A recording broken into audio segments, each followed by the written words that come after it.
하나님 말씀 보도록 하겠습니다. 신명기 12장 7절에서 17절 말씀입니다. 12장 7절에서 17절 한 절씩 교독하시겠습니다. 7절 내가 내 집을 버리며 내 소유를 내던져 내 마음으로 사랑하는 것을 그 원수의 손에 넘겼나니 내 소유가 숲속의 사자같이 되어서 나를 향하여 그 소리를 내므로 내가 그를 미워하였음이로다. 내가 내 소유가 내게 대하여 문이 있는 매가 아니냐? 매들이 그것을 애워싸지 아니하겠느냐? 너희는 가서 들짐승들을 모아다가 그것을 삼키게 하라. 많은 목자가 내 포도원을 헐며 내 몫을 짓밟아서 내가 기뻐하는 땅을 황무지로 만들었도다. 그들이 이를 황폐하게 하였으므로 그 황무지가 나를 향하여 슬퍼하는도다. 온 땅이 황폐함은 이를 마음에 두는 자가 없음이로다.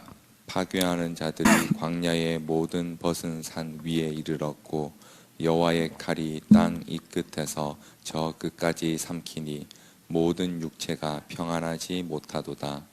무리가 밀을 심어도 가시를 거두며 수고하여도 소득이 없은즉 그 소산으로 말미암아 스스로 수치를 당하리니 이는 여호와의 분노로 말미암음이니라. 내가 내 백성 이세게 기업으로 준 소유에 손을 대는 나의 모든 악한 이웃에 대하여 여호와께서 이와 같이 말씀하시니라. 보라, 내가 그들을 그 땅에서 뽑아버리겠고 유다 집을 그들 가운데서 뽑아내리라.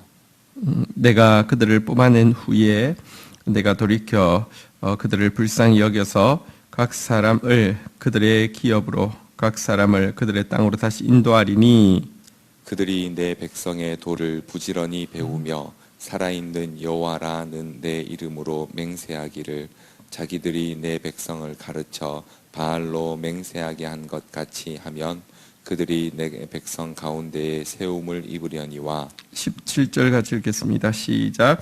그들이 순종하지 아니하면 내가 반드시 그 나라를 뽑으리라. 뽑아 멸하리라. 여호와의 말씀이니라. 아멘. 네. 우리 어제 본문을 통해서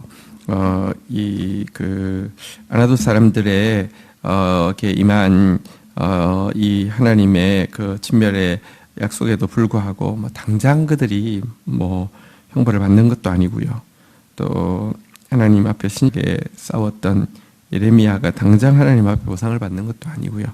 여전히 자기를 두렵게 하는 사람들은 흥황하고 자신은 또 자신의 상황은 나아지지 않는 것 앞에서 힘들어하는 예레미야를 향해서 보행자와 함께 달려도 피곤하면 발과 어떻게 경주하겠느냐.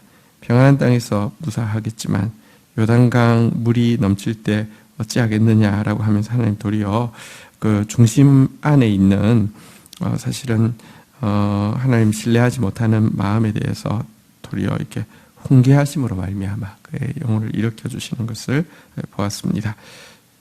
파괴하고 나서 뽑고 나서 심고 세우는 일을 감당해야 되는데 아직 온전히 파괴가 이루어지기도 전에 낙담하고 있는 모습에 대해서 하나님이 도리어 이렇게 훈계를 통하여서 그를 자극하시고 다시 한번 하나님의 사람으로 굳게 일으키는 것을 보게 됩니다.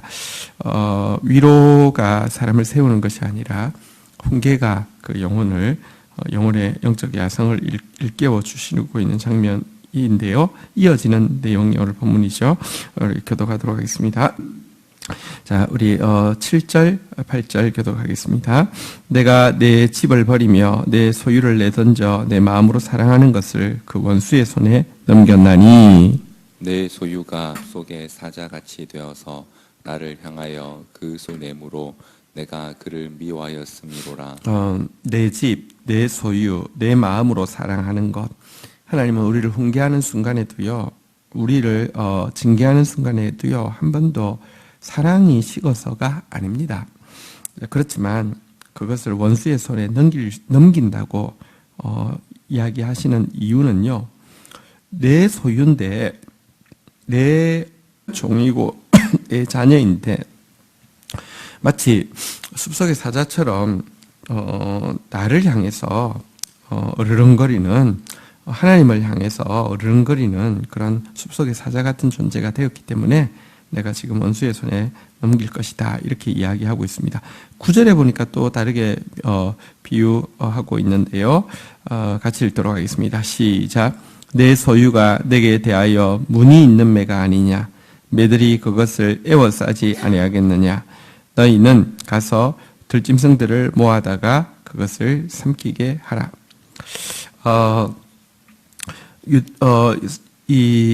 그 고대 사회에 매는 되게 중요한 역할을 하죠. 이렇게 주인의 말에 순종하여서 사냥을 하거나 메시지를 전달하는데 대단히 중요한 역할을 하는데요. 하나님은 유다를 문이 있는 매라고 부르십니다. 이게 무슨 의미인지는 정확하게는 알 수 없는데요. 그러니까 예를 들면 매 중에서 무늬가 있는 종류의 매가 길들이기 어렵고 변절하기 쉽다는 뜻인지, 아니면 매인데 길이 잘 안 들고 계속 시켰는데 변절해서 제대로 못할 때 거기다가 이렇게 주인이 마킹을 이렇게 무늬를 이렇게 마킹을 한다는 뜻인지 그건 정확하게 알 수 없겠습니다만, 어쨌든 말을 잘 안 듣는 매라는 것이죠. 전혀 이렇게 심부름이 되지 않고요. 이렇게 그런 기능이 되지 않는 매, 자기 주인의 명령과 상관없이 가고 싶은 대로 날아가는 이 매, 매이기 때문에 여러분, 그런 매는 아마 그 다른 매들로 하여금 쪼아서 이렇게 그냥 이제 죽이도록 이렇게 하겠죠. 어쨌든 그와 같은 상태이기 때문에 내가 심판하겠다, 이렇게 이야기하고 있습니다.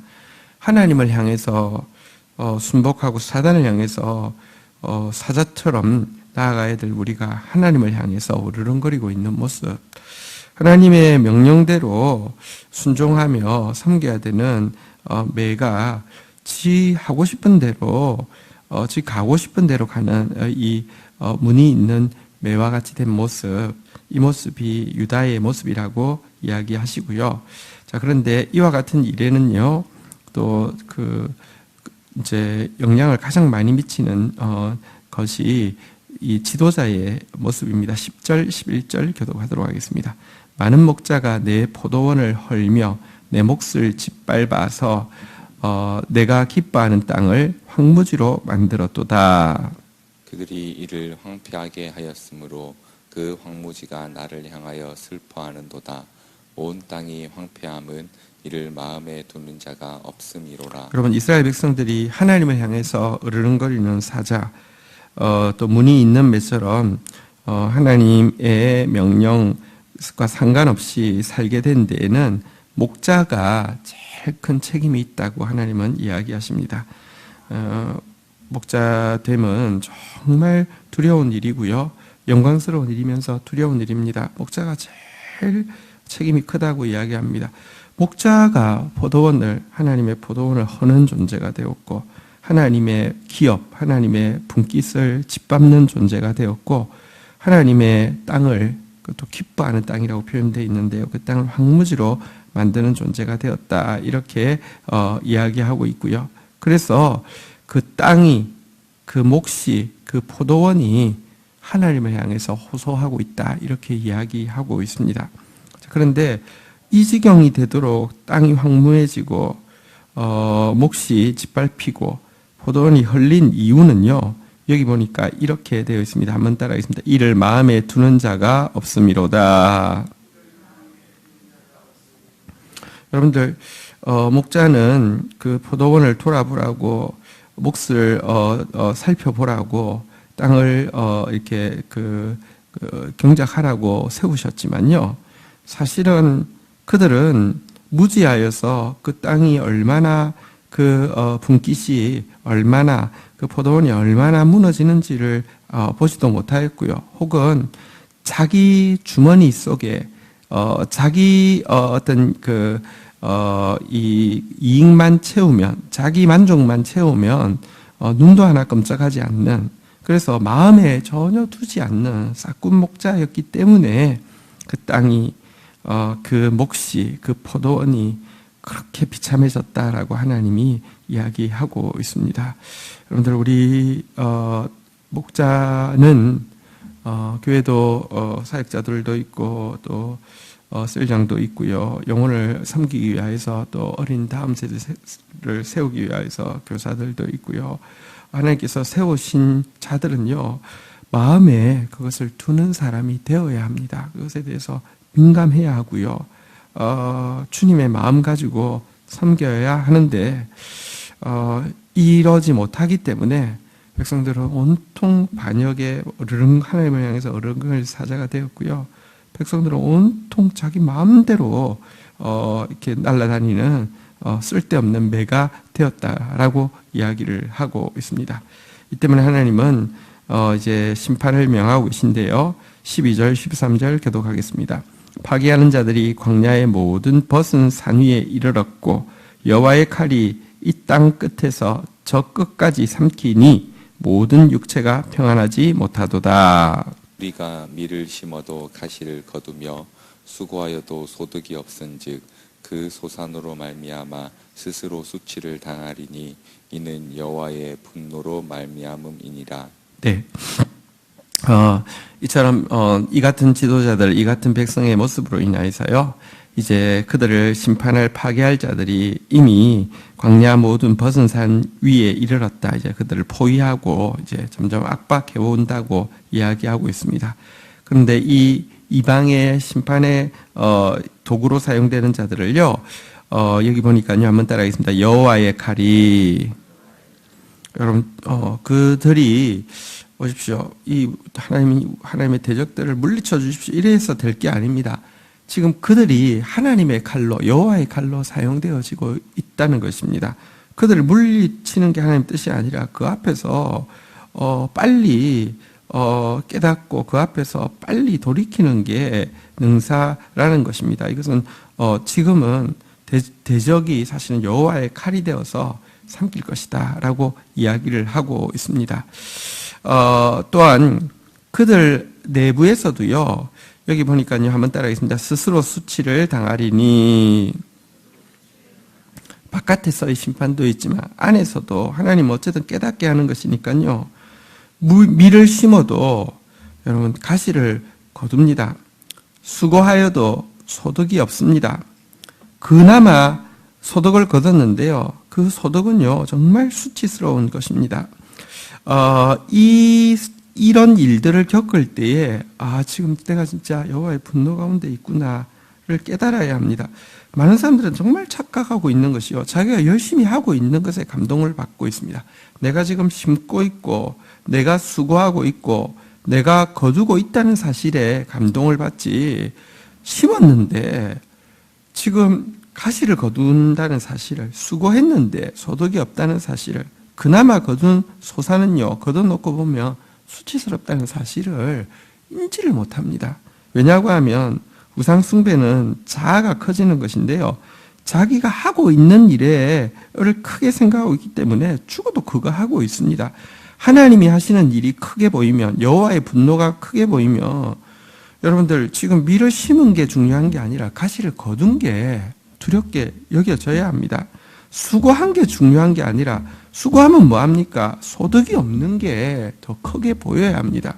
계속 이야기하지만 잠언서 이 구약에서 이야기하고 있는 게으름이란, 여러분들 열심히, 게으름의 반대말은 열심이 아닙니다. 게으름의 정의는 무익한 일에 열심 내는 것을 게으름이라고 이야기합니다. 헛된 말을 많이 하는 것을 게으름이라고 이야기합니다. 근데 열심이 중요한 게 아닙니다. 수고한 게 중요한 게 아닙니다. 소득이 없다고 하면 지금 이게 여호와께서 얼마나 분노하고 계신지 알아야 된다는 것입니다. 그나마 거둔 소산이, 자꾸 소산이 있다라고 이야기해요. 근데 문제는 그 소산이 사실 수치스러운 거, 무슨 말이냐고 하면 극상품 포도를 거두어야 되는데, 여러분들 그 들포도를 거두었으면, 신포도를 거두었으면 부끄러워해야 되는데, 자아가 강하면요, 거뒀잖아요, 내가 지금 이거 거뒀는데 왜 열매 없다고 하세요 하면서 하나님을 향해서 따지는 거예요. 하나님이 지금 밖에서는 대적을, 안에서는 얼마나 열매 없는지를 보여주셔서 이게 정말로 여호와의 칼이고 여호와의 분노구나를 깨달으라고 하시는데 전혀 깨닫지 못하는 이스라엘 백성들은 결국은 혹독한 심판 외에는요, 그리고 그 심판의 기간이 꽤 길지 않으면 방법이 없는 것입니다. 자, 그런데요, 하나님은 이래서 심판하시지만, 다시 말하면 이래서 뽑으시지만, 여호와의 뽑으심은 실패가 아닙니다. 하나님은 우리보다 훨씬 더 마음이 넓으실 뿐만 아니라 지혜가 크신 분이신데요, 이스라엘의 실패가 하나님의 실패가 되지 않습니다. 자, 이래서 완전히 내던지실 것임에도 불구하고요, 그 유다의 내던짐이 어떤 결과를 초래할 것인지 14절, 15절에서 이렇게 말씀하고 있습니다. 교독하겠습니다. 내가 내 백성 이스라엘에게 기업으로 준 소유에 손을 대는 나의 모든 악한 이웃에 대하여 여호와께서 이와 같이 말씀하시니라.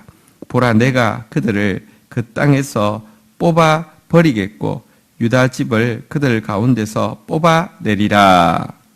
내가 그들을 뽑아낸 후에 내가 돌이켜 그들을 불쌍히 여겨서 각 사람을 그들의 기업으로 각 사람을 그 땅으로 다시 인도하리니. 자, 하나님은요, 공의로우신 하나님이신데요, 하나님의 공의가 어떻게 나타나느냐? 첫 번째는 범죄한 자기 백성을 심판하는 것으로 나타나는데요, 범죄한 자기 백성을 심판하시고 나면 하나님의 공의는 어떻게 나타나느냐? 자기 백성을 심판하는 데 도구로 사용되어진 모든 악한 이웃에 대해서 하나님이 심판하는 것으로 나타납니다. 왜냐하고 하면 이 악한 이웃은요, 이스라엘을 심판하는 과정에서 사실은 하나님의 하라고 한 만큼만 하지 않습니다. 그 이상. 그래서 사실 우리가 하나님께 징계받을 때는요, 딱 깨달을 만큼, 딱 우리를 수술할 만큼, 딱 우리를 성장시킬 만큼 하시지만 대적을 통하여 맞으면요, 그 이상을 받게 돼 있습니다. 왜냐하면 대적은요, 자기 감정을 쏟아서 하기 때문입니다. 그러나 그것이 여러분, 하나님이 자기 백성에게도 공의를 행했다고 하면, 공의로 심판했다고 하면 대적을 심판할 이유가 되는 것입니다. 그래서요, 여기 보니까 한번 대적들에 대해서 이렇게 이야기하죠. 그들을 그 땅에서 뽑아버리겠고 유다 집을 그들 가운데서 뽑아내리라. 하나님의 공의가 이제 이 악한 이웃에 대해서 그들을 뽑아버리는 일로 나타나시고, 대신에 그들의 압제 가운데 있는 유다를 그들 가운데서 뽑아내시는 일을 이루게 하신다, 이렇게 이야기하고 있습니다. 그리고 뽑아내시고 나서는요, 어떻게 하신다고 이야기합니까? 한번 따라하겠습니다. 돌이켜 그들을 불쌍히 여겨. 공의가 시행되고 나면 하나님은요, 이제 인자를 시행할 수 있는 근거가 마련되었기 때문에 하나님께서 인자를 베푸실 것입니다. 공의가 시행되어지고 나면요, 이스라엘 백성들 그 기간에 깨닫게 될 것이고 또 돌이키게 될 것이기 때문에 하나님의 또 인자가 시행되어도 열매가 있게 됩니다. 불쌍히 여겼어요. 그들의 기업, 그들의 땅으로 다시 한번 돌이키실 것이다 라고 이야기하면서 유다에 대한 구원을 이렇게 이야기하십니다. 심판은 구원하기 위함이지 멸망하기 위함이 아니었습니다. 그런데요, 이렇게 생각하시면 유다가 만약에 범죄하지 않았다고 하면 유다가 멸망하는 일도 없었을 텐데, 어쨌거나 유다가 범죄했기 때문에 심판을 받았으니 기회비용으로 치면 유다는 어쨌거나 이렇게 그 손해를 본 것이고, 사실 그러면 크게 하나님 입장에서 봐도 하나님 사업이 손해 본 것이 되지 않습니까? 그렇잖아요, 그죠? 만약에 그렇지 않았으면 이스라엘 백성들이 이제 이스라엘 백성들이 범죄하지 않았다고 하면 이런 심판도 없었다고 하면 그러면 예를 들면 그래서 얻을 수 있는 게 100이었는데 이들이 범죄함으로 말미암아 한참 얻어맞고 돌아왔으니까 한 70 됐으면 어쨌거나 손해본 거, 한 30 손해본 거 아니냐 이렇게 생각할 수 있는데요. 아니요. 하나님은요, 갑절로 거두시는 분이시지 절대로 실패하지 않습니다. 유다는 그 범죄로 말미암아 맞아서 그것 통하여서 깨달아서 긍휼을 공의의 심판 이후에 긍휼을 인자하심을 얻게 되지만 이방이 이 과정에서요. 16절 한번 보도록 하겠습니다. 16절 같이 읽겠습니다. 시작. 그들이 내 백성의 도를 부지런히 배우며 살아있는 여호와라는 내 이름으로 맹세하기를 자기들이 내 백성을 가르쳐 바알로 맹세하게 한 것 같이 하면 그들이 내 백성 가운데 세움을 입으려니와. 자, 그런데요. 유다가 그들 가운데 들어가서 막기 위해서 들어갔는데요. 들어갔던 그 유다를 통해서 유다는 죄인입니다. 근데요. 유다가 죄인인데 그들 가운데 막다가 그들 가운데서 깨닫고 또 여러분 한번 보십시오.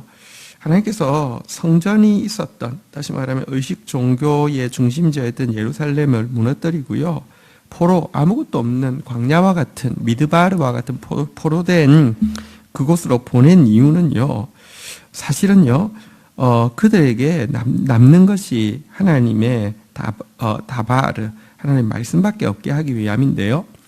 유다 백성들이 징계 가운데서 하나님의 말씀을 깨닫고 말씀을 막 이제 사모하고 말씀을 배우기 시작하는 모습을 보고 이방 사람들이요, 내 백성의 도를 부지런히 배우며, 그러니까 거기에 감명을 받아서 말씀을 배우는 일이 일어나게 될 것이며, 살아있는 여호와라는 내 이름으로 맹세하기를.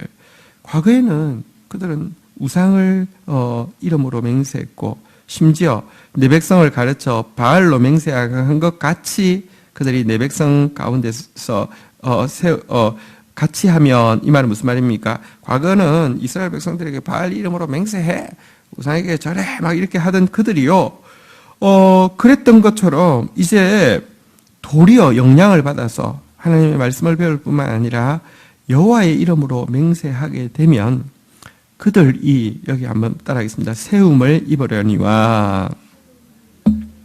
지금 이 예레미야서 전체를 이끌어가는 중요한 단어인데요. 이방인이 앞에서 보니까요. 어떻게 된다고요? 한번 따라하겠습니다. 뽑아버리겠고. 근데 지금 어떻게 한다고요? 한번 따라하겠습니다. 세움을 입으려니와. 유다를 하나님께서 뽑고 나서는 세우겠다고 하셨는데요. 지금은 이제 이것을 이방에 확장시켜서요. 이방을 뽑을 것인데 이 과정에서 그들 가운데 또 세움을 입을 자가 있을 것이다 라고 이야기하고 있습니다. 유다가 여러분 이게 이제 그 이방으로 흩어졌던 것은요. 그것은 도리어 이방에까지 거룩한 이렇게 이 말씀의 사람들을 퍼뜨리는 방법이 될 것이다라고 하나님이 이야기하는 것입니다. 물론 지금 이 심판 가운데서 유다도 이방도 전부 하는 뜻은 아닙니다. 그들 가운데 악한 자들은 심판받고 멸망할 것입니다. 자, 그러나 17절 한번 보시죠. 분명히 밝히고 있죠. 읽겠습니다. 시작. 그들이 순종하지 아니하면 내가 반드시 그 나라를 뽑아 멸하리라. 여호와의 말씀이니라. 여러분, 하나님의 구원의 날은 하나님의 심판의 날과 동전의 양면이 되어서요. 이 심판 가운데서 구원받을 자가 있는가 하면 심판받을 자가 있을 것이고요. 이 구원 가운데서도요. 심판받을 자는 또 심판받을 것이고요. 구원받을 자는 구원받을 것이다. 이렇게 이야기하고 있습니다. 어쨌든 하나님은 예레미야에게 당신의 그 원대한 계획에 대해서 당신이 왜 이스라엘 유다를 또 아나돗을 심판할 수밖에 없는지 이유도 밝혀주셨고요. 또 왜 유다의 심판이 결국 어떤 결과를 일으킬 것인지도 알려주고 계십니다. 그리고 이 앞에서 구원과 심판의 이 갈림길에서 구원의 길에 서기를 또 이스라엘 백성들 가운데 구원의 길에 설 자를 예비시키라고 또 그에게 격려하면서 뽑은 후에 세워질 것에 대해서 또 격려하고 있는 내용입니다. 이것이 우리가 또 이 눈앞에는 아무것도 달라 보이지 않는 것 같은 상황 속에서도 힘있게 하나님의 말씀으로 또 오늘도 씨를 뿌려야 할 이유인 것입니다. 주신 말씀 붙잡고 우리 주님 앞에 나아가 기도하는 시간 가지도록 하겠습니다. 함께 기도하시겠습니다. 하나님 감사합니다. 오늘도 하나님을 향하여 어르렁거리는 사자와 같고 하나님의 뜻과 상관없이 내 가고 싶은 대로 내 하고 싶은 대로 날아다니는 무늬 있는 매 같은 우리 하나님의 포도원을 헐고 하나님의 몫을 짓밟고 하나님의 땅을 황무지로 만들면서도 마음에 두지도 않고 있던 악한 목자와 같은 우리를 오늘도 말씀으로 흔들어 깨우심을 인하여서 감사합니다. 하나님, 내가 지금 심고 있는 것에 크게 주안점을 두지 않게 하여 주시고 거두고 있는 것이 무엇인지 깨닫게 하여 주시옵소서. 밀을 심었는데 가시를 거두었다면 하나님의 분노를 느끼며 두려워하게 하여 주십시오.